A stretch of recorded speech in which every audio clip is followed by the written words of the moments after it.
যারা এখানে অ্যাপ্লিকেশন করবেন আপনার এসআইআর বাদ যাওয়ার পরে সিএতে, তারা কিন্তু ভারতীয় নন, সেটা পরিষ্কার হয়ে ডেটাটা থাকলো কম্পিউটারে।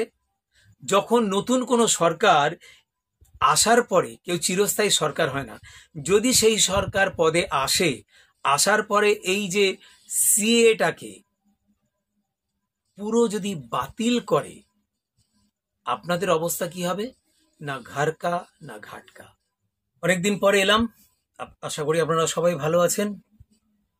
প্রসঙ্গ একটা থাক আগে, এসআইআর। আমি বারবারই বলছি, এসআইআর নিয়ে কোনো রকম ইন্ডিয়ানদের, স্পেশালি যেসব মুসলিমদের কথা বলা হচ্ছে অনুপ্রবেশকারী, আমি পরিষ্কার বলতে পারছি এবং জানিয়ে দিতে চাইছি, মুসলমানরা বাংলাদেশ, পাকিস্তান বা যেখান থেকেও খুব কম সংখ্যক যারা কাজে টাজে এসছে, তারা হয়তো রিটার্ন করবে। এখানকার নাগরিকত্ব কারো লাগবে না, হয়তো ওই দু একটা বিয়ে টিয়ে করে আছে অভাবী মানুষ কোথাও, তাতে কিছু যায় কিংবা আসে না, তারা এমনিতেই চলে যাবে। আর রোহিঙ্গাদের কেমন দেখতে এখনো আমি দেখিনি। সাপ, ব্যাং, ইঁদুরকে মানুষ পুজো করে, ভালোবাসে। মানুষের প্রতি যে বিদ্বেষ, এটা বড় অশালীন লাগছে। মানে যেভাবে একটা রাজ্য রাজনীতিতে একটা সামান্য 2026কে মাথায় রেখে এত অমানুষ হয়ে ওঠা, সেটা বোধহয় ঠিক নয়। তবে এসআইআর তো একটা রেগুলার প্রসেস, এটা হতে কোনো আপত্তি নেই কোনো, বরং এতদিন কেন হয়নি এটা একটা প্রশ্ন চিহ্ন। তবে আমি একটা কথা বলে দিই, হিন্দুরা যারা মথুয়ারা বিশেষ করে সংকীর্ণতায় ভুগছেন, আপনারা ভোট কাকে দেন, যাকেই দেন, আমাদের এখানে হিন্দু ছাড়া আপনাদের নেতৃত্ব কে আছে? যদি আমি রুলিং পার্টিকে বলি, মমতা ব্যানার্জি, অভিষেক ব্যানার্জি এটসেট্রা। সিপিএম এ রয়েছে জ্যোতিবাবু ছিলেন, বুদ্ধবাবু ছিলেন, এখনো যারা রয়েছেন শীর্ষ নেতৃত্ব কারা আছে? হিন্দু না মুসলিম? কংগ্রেসে চলে যান অধীর রঞ্জন চৌধুরী, বর্তমান শুভঙ্কর সরকার। আপনি এভরি পার্টিতে যাদের ভোট দিচ্ছেন, যাদের সাথে আছেন, যারা আপনাদের অনুপ্রবেশে প্রেরণা জাগিয়েছে, যারা বাংলাদেশ থেকে শখে চলে এসছেন 1947, আর আজকে 71 পেরিয়ে এখন অনেকগুলো বছর পেরিয়ে গেছে, নতুন করে যারা আসছে তারা অভাবী বাংলাদেশ থেকে ওখানে সুবিধা করতে পারেনি। এখানকার নেতাদের প্রতিশ্রুতিতে আসছেন, ভাবছেন যে এখানে অনেক কিছু পাওয়া যাবে। তবে এখানকার ঘটিরা তাদেরই তাল পুকুরে ঘটি ডুবছে না। মানে বুঝতে পারছেন কি বলছি? ধরুন 100 জনের রেশন আমার জোগাড় আছে একটা পাড়ায়, সেখানে যদি 200 মানুষ আসেন, কেউ কি সুখে থাকা যায়? সে হিন্দু হোক বা মুসলিম হোক, যেই হোক। আমি আরেকটা কথা বলি, এখন বেশি করলে তো আপনারা দেখবেন না, জানবেন না, বুঝবেন না। এসআইআর এ পরিষ্কার কথা বলছে, যারা অনুপ্রবেশকারী মুসলিম তাদেরকেই তাড়ানো হবে। হিন্দুরা যারা আছে তারা আগে তাদের ডকুমেন্ট সাবমিট করবেন এবং তাদের যা আছে সেটা আগে নীল হবে। তারা স্বীকার করবেন যে আমরা অনুপ্রবেশকারী, আমাদের দেশ ভারতবর্ষ নয়, কিন্তু আমি হিন্দু।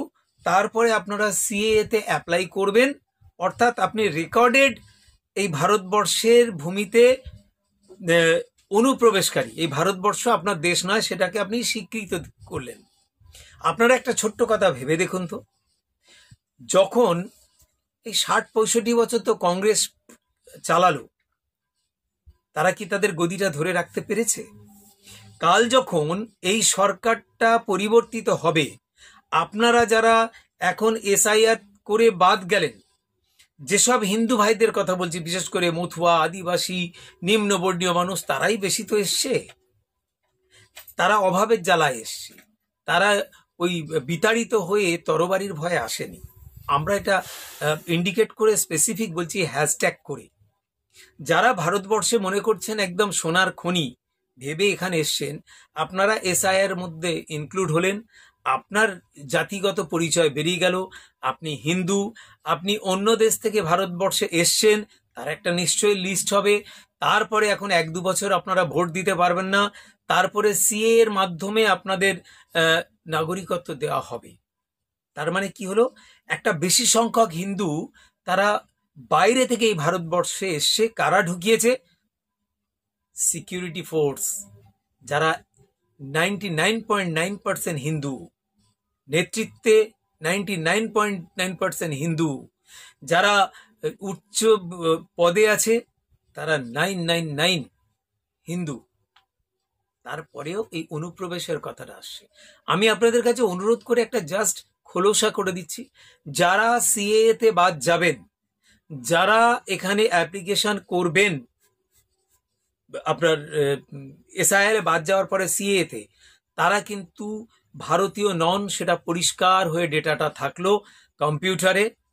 যখন নতুন কোনো সরকার আসার পরে, কেউ চিরস্থায়ী সরকার হয় না, যদি সেই সরকার পদে আসে, আসার পরে এই যে সিএটাকে পুরো যদি বাতিল করে, আপনাদের অবস্থা কি হবে?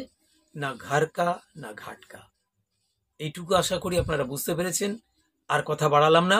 সিএ উপরে নির্ভর করে যারা এসআইআর কে আনন্দের সাথে দেখছেন, আগামী দিন দেখবেন নতুন কোনো সরকার আসবে, এই যদি মনে করে যে এইটা অসাংবিধানিকভাবে গঠিত হয়েছে, ভারত থেকে যারা ভারতের বাইরে থেকে এসেছে তাদের বিতাড়িত করা হোক, হিন্দু মুসলিম নির্বিশেষে, তাহলে সিএ তে যারা আহ, ঢুকলেন এসআইআর এর নিজেকে প্রকাশ করে, তাদের কিন্তু আবার গন্তব্য কোথায় হবে জানি না। শুভেন্দু তো বলছে যারা এই মুহূর্তে পলায়ন করা পালিয়ে যাও, নালে তারা সুন্দরবনেও পাঠিয়ে দিতে পারে, অর্থাৎ বাঘের পেটে। এতটা নৃশংস কথাবার্তা যে দুদিন আগে টুপি পরে মোল্লা সেজেছিল, সিএ এর বিরোধিতা করেছিল, সিএ এসআইআর এর বিরোধিতা করেছিল। ওর এখনো পোস্ট আছে, আমি ভিডিওটাও ছাড়ছি। তাই আপনারা সচেতন নাগরিক হন, শিক্ষিত নাগরিক হন, যেটা ঠিক, যেটা প্রসেস, সেটা মেনে চলুন। জয় হিন্দ, জয় ভারত।